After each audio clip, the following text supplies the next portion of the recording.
to do with this episode today, or at least what I wanted to do when I first started making it, was put together a quick little video talking about some of these older kits, fixing a few of them up and comparing them to some newer Bandai kits. And I am still going to be doing that, but what I thought was going to be a quick little fun project on the side turned out to be something much bigger than I anticipated. As I probably already mentioned, you have to paint some of the colours in on these sprues. They're not like new Gunpla kits that you get and all of the colour are on the sprue or in the decals. Back then you had to actually paint some of the parts in, and that's what I've got to do here. Now I wasn't sure what order I was going to do that in, whether I was going to paint them when they were on the sprue or paint them after, but it looks like I'm doing a mix of both because I've already put some arms together that needed pieces colouring in here. I also don't have any of that old school Umbral paint, that old boy Airfix paint that all the old dads used to use back in the day in the little metal tins, the enamel paint. I've only got acrylics. So I'm going to go with the two thin coats, Hold Tight, Duncan, Rhodes and Gang. Now this might not be the perfect paint for this. I am going to have to give it probably more than two thin coats. And also, I've not put any primer or anything on this. You can paint these with a matte primer and then paint them, but I only need very little parts of these things painted. So I'm just going to go for it. It'll probably scratch off eventually, but yeah, let's just do the thing. Let's just crack on because I want to get these done.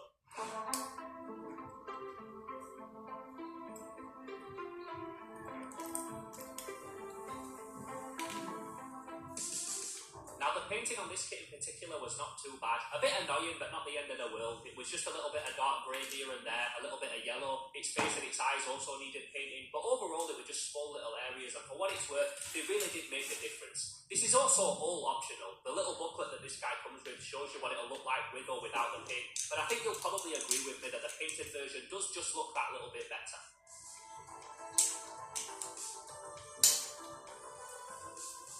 So I've been painting it with the two thin coats, giving it a couple of layers, and it's sticking to it and stuff, and it looks fine. But I'm not really having fun doing it. The whole beauty of doing a Gunpla kit, to me, the whole attraction, the whole allure, is like not having to paint them, and that you just snap them all off and put them together. And it's funny how back in the day, that was only part of it, and there was still a lot of painting involved. So that's the only part that I don't really enjoy about doing these old kits. But I've very nearly finished now. I've nearly done all the painting, so I can go back to sticking it together, and hopefully pretty soon I'll have another Gunpla figure, a nice V Gundam. I'll catch it with you in a bit.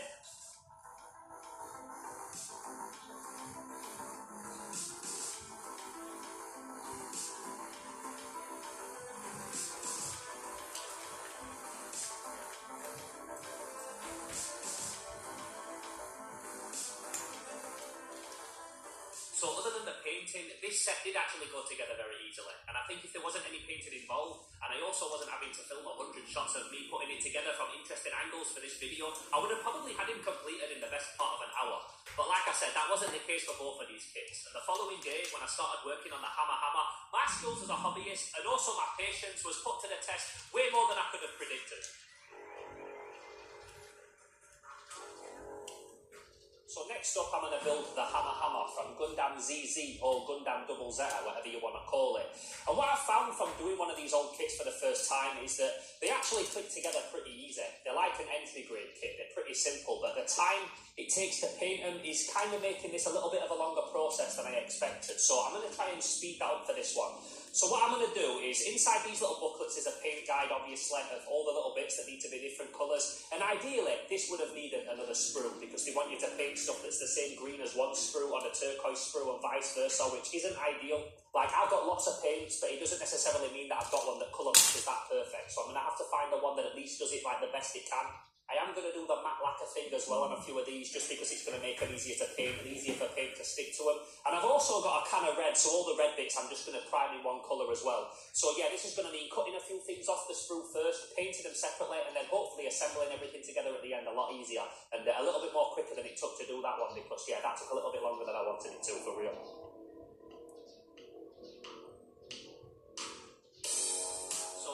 I wanted to try and speed up the painting process on this one, because there was a lot more that needed filling in on this model, and also a lot of the parts that needed colour were really dark plastic, which is never really good for painting unless you prime it all with a light colour first. And that would be fine if I were painting this whole thing from scratch, but the way that you colour these old kits is you only paint the parts that you need to. The rest of the colour is handled by whatever colour the plastic underneath was moulded in. So I tried to kind of hack my way to the finish line and just speed up the process a little bit. So first of all, I sprayed the whole thing with a clear matte lacquer, and this just allows any paint that I put on it later on to stick to it better.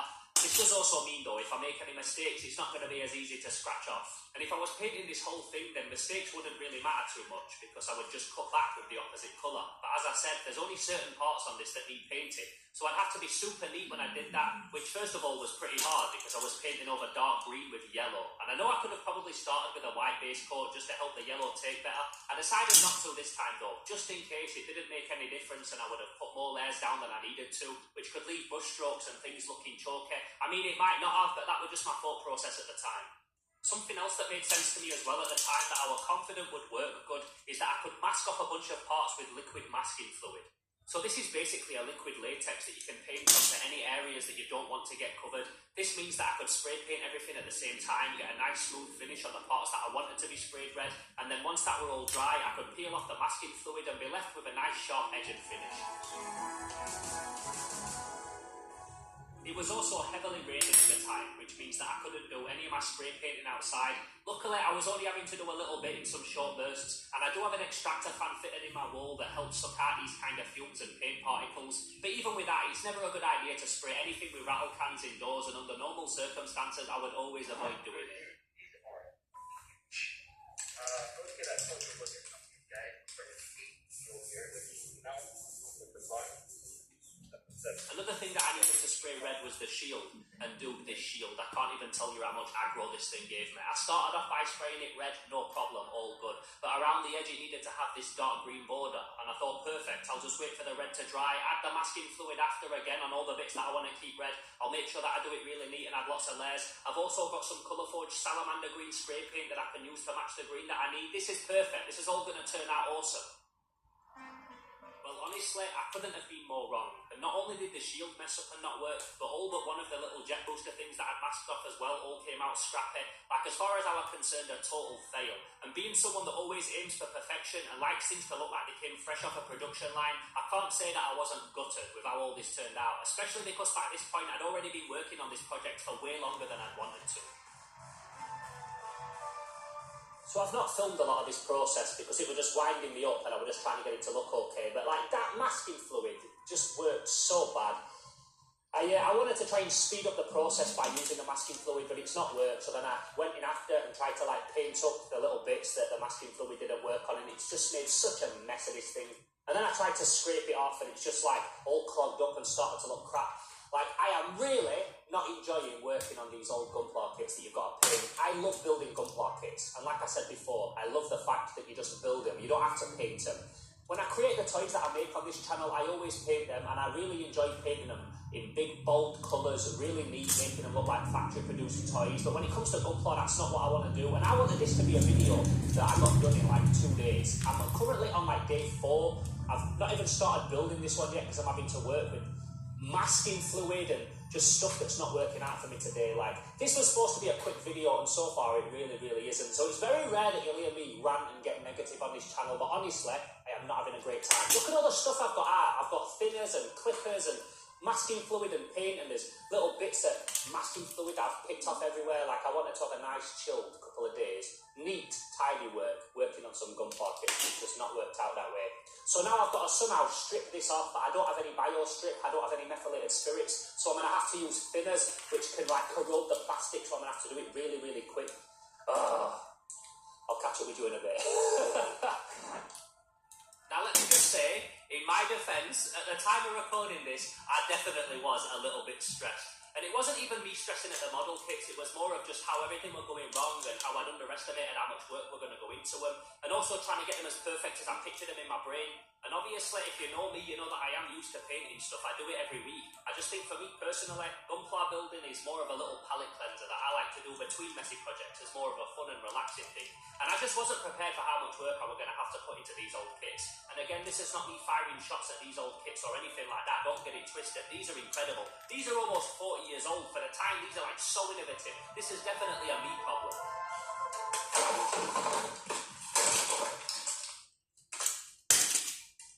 So, after allowing myself a couple of minutes to vent, I came back with a fresh, more positive mind frame, focused now more on just getting the model finished and trying to have fun with it, regardless of how perfect it was going to turn out, because I'd now accepted that it was never going to look as immaculate as I'd originally wanted it to, and that was totally fine.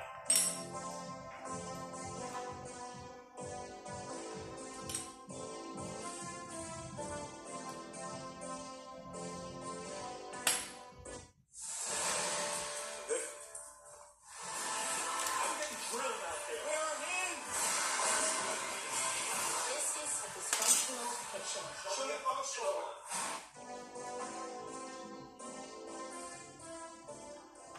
when I'd done what felt like 20 coats of paint and it still really wasn't covering the green and it was full of brush strokes, I just accepted it.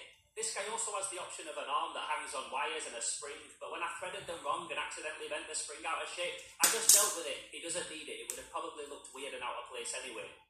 When the parts that needed gluing wouldn't stick together properly using the polystyrene cement, so I had to use super glue and accelerator and it left little white marks and everything. It was whatever. Honestly, by the time that I'd got close to the finish line, I was just happy that I'd managed to get this thing almost completed, and after spending almost 40 years stuck in a polythene bag, it was actually now fixed together and ready to be displayed and appreciated.